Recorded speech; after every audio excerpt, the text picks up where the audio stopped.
What if you volunteered to test a new cannabis strain, only to realize the lab wasn't studying the weed? It was studying you. Would you escape the experiment or become its final result? I needed a job bad.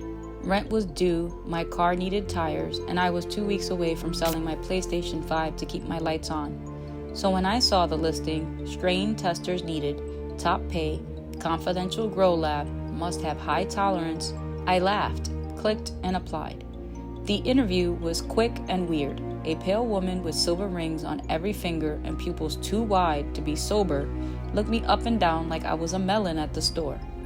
"You've got the brains for it," she said. Absorbent, soft. That should have been a red flag. Instead, I signed the NDA and started Monday. The building didn't look like a grow lab. It looked like a power plant. Gray concrete, no signage, surrounded by barbed wire and pine trees too symmetrical to be natural. They buzzed faintly in the windless air. A guard met me at the gate with a black badge that just had my face and the letter S. Inside was pristine, cold, no music, no casual chatter, just white hallways, red lights, quiet people with clipboards who never blink long enough to feel human. They brought me to a circular room lined with airlocks.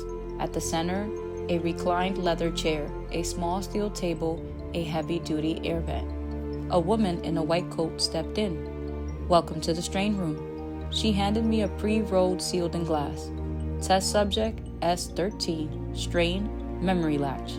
Note, mild distortion, lingering echo, avoid eye contact with reflective surfaces. I blinked. Avoid what? She didn't answer. She just pressed the intercom. Begin trial 1. The joint burned smooth, earthy with the hint of static on the exhale. A strange aftertaste, like copper and birthday cake. At first, nothing, just a mellow, slow burning high. Then the air changed. It thickened.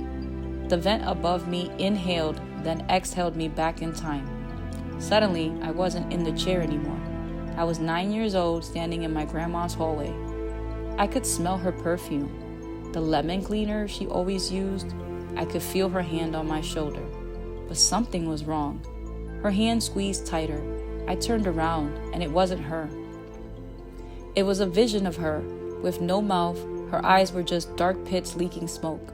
She leaned in and hissed, "They're recording you backwards."